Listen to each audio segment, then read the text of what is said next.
Good afternoon. This is Akashvani and I am Valsa Williams with the midday news.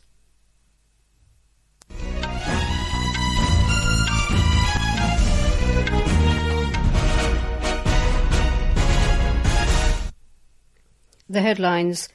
Supreme Court refuses to stay Waqf law, puts on hold certain provisions of Waqf Amendment Act 2025, including 5-year Islamic practice clause. Minority Affairs Minister Kiren Rijiju welcomes the interim judgement.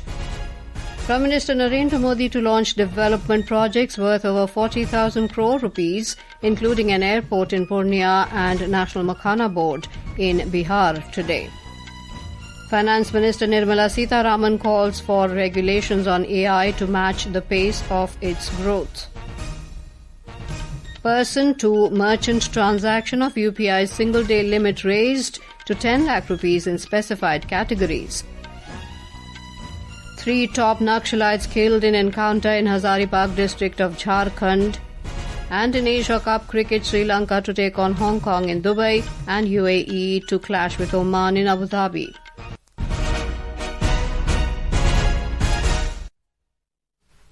The Supreme Court has refused to stay the Waqf law but put on hold certain provisions of the Waqf Amendment Act 2025. The clause requiring a person to be a practicing Muslim for 5 years before dedicating property as Waqf has been stayed. The top court ruled that this clause will remain suspended until state governments frame rules to determine such conditions. Pronouncing an interim order, a bench comprising Chief Justice of India, Justice B.R. Gavai, and Justice Augustine George Massey said it has considered prima facie challenge to each of the sections and found no case was made out to stay the entire statute. The provision allowing a government-designated officer to decide disputes on whether Waqf property encroaches on government land has also been stayed, with the court observing that executive officers cannot adjudicate citizens' rights, as this will violate separation of powers. The court also restricted the creation of third-party rights over such disputed properties until tribunals decide the matter. The court has also addressed the provision on the inclusion of non-Muslims in Waqf bodies. The provision allowing the nomination of non-Muslim members to the Waqf boards has not been stayed. Minister of Minority Affairs Kiren Rijiju today welcomed the Supreme Court verdict on the Waqf Amendment Bill, describing it as a beacon of India's parliamentary democracy. Speaking to the media in Mumbai, Mr. Rijiju noted that the bill was passed in Parliament after the longest discussion in history and asserted that it will benefit the entire Muslim community, including poor Muslim brothers and women. Supreme court ने वक्फ amendment act को पूरा सुनवाई करके जो आज order pass किया है, मैं इसका स्वागत करता हूं। वक्फ अमेंडमेंट एक्ट में जो प्रावधान है वो संपूर्ण रूप से पूरे मुस्लिम कौम के लिए फायदा पहुंचाने वाला है और वक्फ बोर्ड के माध्यम से जो कब्जा करते थे वो भी बंद हो जाएगा और वक्फ प्रॉपर्टी से जो भी फायदा होगा वो मुस्लिम महिलाओं के लिए, मुसलमानों में भी जो गरीब है उनके लिए काम आने वाला है। Earlier, Mr. Rijiju presided over the groundbreaking ceremony of the Centre of Excellence in Heritage Languages and Cultural Studies at the Kalina campus of Mumbai University. Addressing the occasion, he said this was not merely the beginning of a course, but the laying of a strong foundation for India's bright future rooted in its cultural heritage. The Prime Minister will launch development projects worth over 40,000 crore rupees in Bihar's Purnea district this afternoon. He will also address a public meeting at Shishabadi in Gulab Bagh in Purnea this afternoon. The Prime Minister will inaugurate the newly built Purnea airport and start flight service from the airport. With this, domestic flight services from Purnea will commence to other parts of the country. Mr. Modi will also launch the National Makhana board in Bihar. A report. The Prime Minister will inaugurate and lay the foundation stone for railway projects worth more than 6,000 crore rupees in Bihar. He will inaugurate the newly constructed Araria-Galgalia rail line, which will strengthen rail connectivity in Simanchal region. Mr. Modi will flag off a new Vande Bharat Express between Danapur and Jogbani and also inaugurate 2 Amrit Bharat trains, one from Saharsa to Chehata in Amritsar and another from Jogbani to Erode. Dharmendra Kumar Rai, Akashvani News, Purnea. Talking to Akashvani, a Makhana merchant hailed the launching of the Makhana board. मैं Purnia district के हरदा बाजार से मखाना व्यापारी हूँ। मेरा नाम आदर्श कुमार है। मखाना board का गठन होने से पूर्णिया में व्यापारी को बहुत लाभ मिलेगा। यहाँ के मखाने के प्रोडक्ट पूरा वर्ल्ड में जाएगा। मैं इसके लिए माननीय श्री प्रधानमंत्री नरेंद्र मोदी जी का बहुत बहुत आभार हूँ। इस बोर्ड के गठन होने से हमारे प्रोडक्ट को बहुत लाभ मिलने वाला है। इसके लिए मैं सदा आभारी बना रहूंगा। Guided by the mantra of Seva and Sushasan, that is public service and good governance, the government under Prime Minister Narendra Modi has been working tirelessly to bring transformation and progress. Today in this special series, Seva Parv, we bring to you how the Modi government has transformed our holy Ganga through the Namami Gange campaign. River Ganga is the lifeline of India, sacred, eternal, and a vital artery of India's economy. The Namami Gange program, launched in June 2014 by the Narendra Modi government, is an ambitious and holistic initiative to restore the health of the river Ganga. Prime Minister Modi has emphasized that cleanliness of Ganga is a collective responsibility. सदियों से कल कल बहती मां गंगा को स्वच्छ रखना हम सबकी बहुत बड़ी जिम्मेदारी है। इसी उद्देश्य के साथ नमामि गंगे अभियान की शुरुआत की।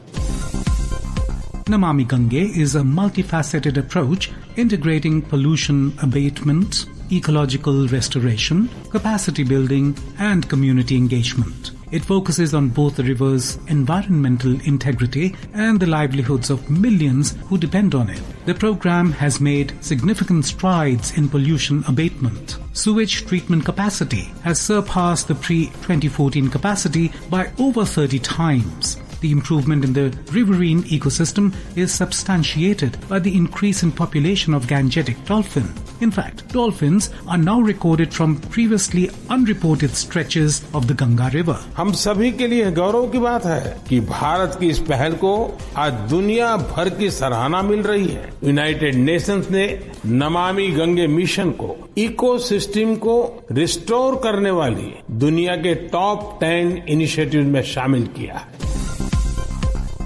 What was once seen as an impossible dream has been turned into a national movement under Narendra Modi's leadership.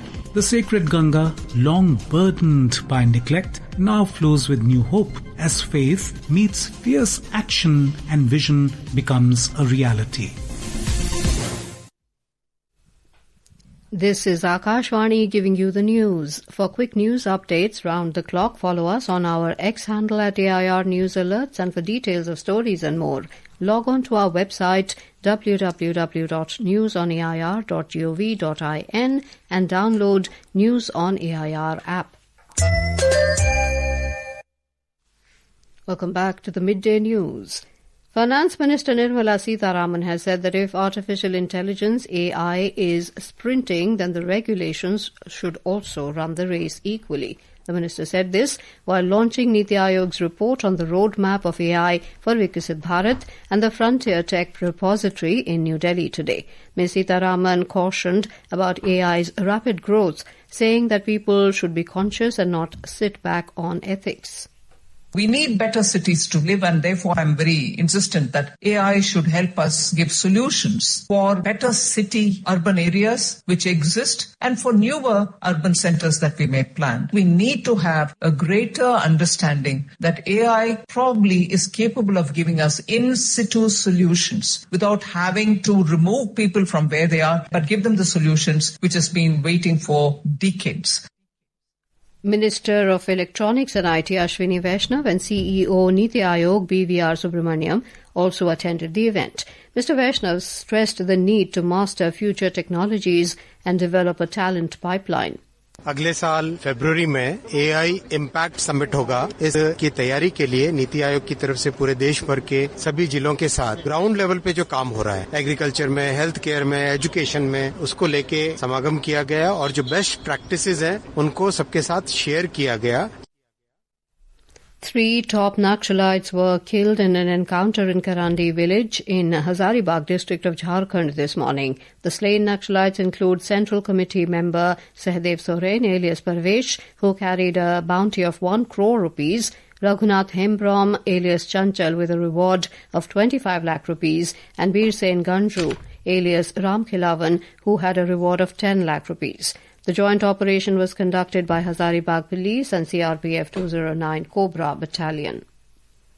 Unified Payments Interface UPI users can now make person-to-merchant P2M transactions of up to 10 lakh rupees within 24 hours with verified merchant for specified categories effective from today. The single transaction limit has also been raised for P2M transactions to 5 lakh rupees in specified categories.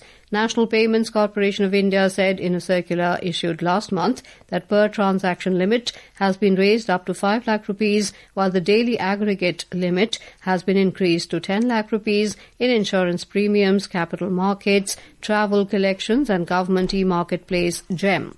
However, the limit for person-to-person P2P transfers remains unchanged at 1 lakh rupees per day. Prime Minister Narendra Modi's vision on the next generation of GST reforms was materialized in the beginning of this month when the GST Council reduced tax rates in many sectors to ease the lives of citizens. Every day we bring to you information on different sectors which have benefited from the next-gen GST reforms. Today we take a look at some items on which GST has been slashed from 12% to 5%. The GST Council on 3rd of this month announced a series of next-gen GST reforms providing big relief to the common man through significant tax reduction in the various sectors. The Council has reduced GST from 12 to 5% on footwear which is not exceeding the sale value of 2,500 rupees. The government also brought down the tax rate on idols made up of wood, stone and metals to 5%, which previously was of part of 12% slab. Similar reduction has been made for the glass statues, artware of iron, aluminium, brass and copper. Ahead of the festive season, these next-gen GST reforms will reduce the tax burden on the common man and boost the nation's economy. With Sakleen Akhtar, Shivang for Akashvani News, Delhi. Bombay High Court Chief Justice Chandrasekhar administered the oath to Acharya Devvrat as Governor Maharashtra at Raj Bhavan in Mumbai today. Acharya Devvrat took oath in Sanskrit language. He is the 22nd governor of the state. He succeeds C.P. Radhakrishnan, who has been elected as Vice President of India. Heavy rain caused widespread waterlogging and traffic disruptions in several parts of Mumbai, like Dadar, Andheri, Kurla, Bandra today. In the early hours, Andheri subway was closed after 1 to 1.5 feet of rainwater accumulated, making it unsafe for commuters. More from our correspondent. The IMD issued a red alert to Mumbai, Thane and Ratnagiri districts. The civics body also warned to very intense spells of rain and thunderstorms accompanied by lightning and gusty winds of 30 to 40 kilometers per hour in Mumbai and neighboring Thane and Raigad districts for the next 3 hours. The situation was being closely monitored and further updates would be shared. Bhavna, Akashvani News, Mumbai. The India Meteorological Department has forecast heavy to very heavy rainfall over northeast India, including Konkan, Goa, Bihar and Uttar Pradesh. Similar conditions will prevail over Madhya Maharashtra, Marathwada, Sub-Himalayan West Bengal and Uttarakhand today. In the Asia Cup cricket, the United Arab Emirates will take on Oman today in a high-stakes Group A clash at the Sheikh Zayed Stadium in Abu Dhabi. The match is set to begin at 5:30 p.m. IST. In another Group A fixture, Sri Lanka will face Hong Kong at the Dubai International Stadium. The game will begin at 8 p.m. IST.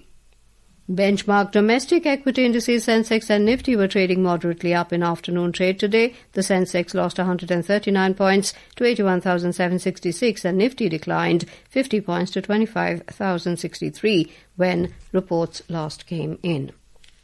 And now before we end the bulletin, the headlines once again. Supreme Court refuses to stay Waqf law, puts on hold certain provisions of Waqf Amendment Act 2025, including 5-year Islamic practice clause. Minority Affairs Minister Kiren Rijiju welcomes the interim judgement. Prime Minister Narendra Modi to launch development projects worth over 40,000 crore rupees, including an airport in Purnea and National Makhana board in Bihar today. Finance Minister Nirmala Sitharaman calls for regulations on AI to match the pace of its growth. Person-to-merchant transaction of UPI single-day limit raised to 10 lakh rupees in specified categories. 3 top Naxalites killed in an encounter in Hazaribagh district of Jharkhand. And with that, we end the midday news.